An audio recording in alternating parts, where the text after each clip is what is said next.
Hi, Patrick Chan here, and today I'd like to share with you another strategy that I've used in my online business to sell. So you can apply this strategy whether you're selling physical products or digital products, right? And I'll share with you based on case study, in this case of how I use it to sell digital products. So the whole concept is not to focus on trying to sell the course, because when you have a product, let's say a digital course, an ebook and so on, what is the first thing that you think? The first thing that you think is, how can I sell the course? Like, how can I drive traffic to the page and try to convert into sales? But this is what I did recently, and it has proven to work because it did generate sales for our product. So I have a course, and it's a modular course training of like 5 modules, and in each module we have about 5 to 10 video trainings, right? And instead of us trying to figure out how can we sell the course, I look into all the 5 modules and choose one of the best training that I have inside there, which can be standalone. What do I mean by standalone? It means that if someone was to just watch that training alone, there will be a value, there will be knowledge that is sufficient enough for that person to use to deploy. So I choose that, and I just give that away for free. Now this module, this video training has a value of its own, because if they watch it as standalone, they will learn something. And what I did is that I put it on a blog and drive traffic to the page for them to watch the video training. And the whole strategy is that instead of thinking how to sell, now what if we think about how we can choose the best chapters we have or the best module that we have and give it away for free?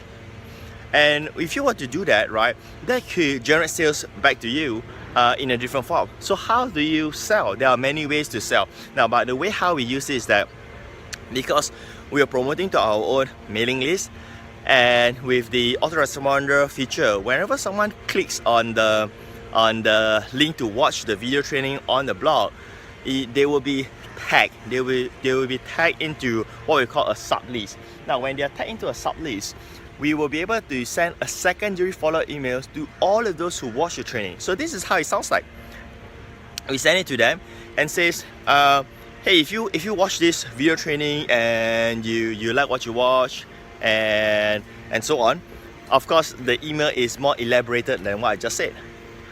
Here's the link to the whole comprehensive training of the entire 5 modules and so on, and we get so many sales by just doing that. Now, just focus on this for a while. Why this is effective? First, they have raised their hand and says that I'm interested in this training, and when they watch the free training module, you have impressed them of your knowledge, your expertise, and your skill. So that actually increases your credibility, and of course you have give first before you actually sell something. So you actually earn your right, so to speak, to offer a product for them. And through that process, you will also avoid so-called harming the rest of your mailing list, because you're not mailing an offer to them, but you're just segmenting to those who actually shown their interest.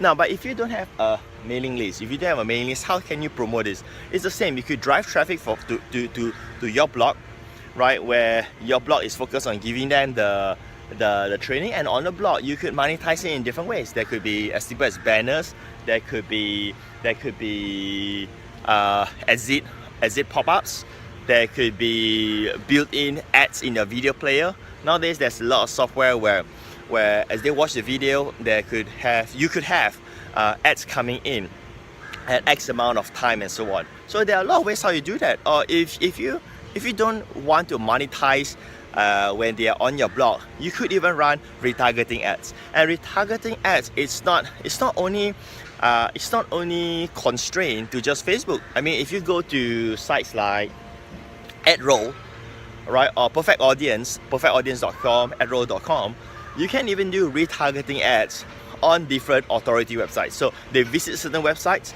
I'm just giving an example. Let's say MSN.com, or Yahoo.com is a partner with AdRoll. So when they go to MSN.com, your retarget ads can still be appeared on MSN.com. So it is not just focused on the the massive, the number one giant of social media, which is Facebook. Alright, so I hope that you have picked up some thoughts here. And if you like this video, feel free to like and share or leave your feedbacks, okay? And basically, if you saw my big fat finger coming out earlier, it's because I'm actually doing a selfie video right now. Take care, bye.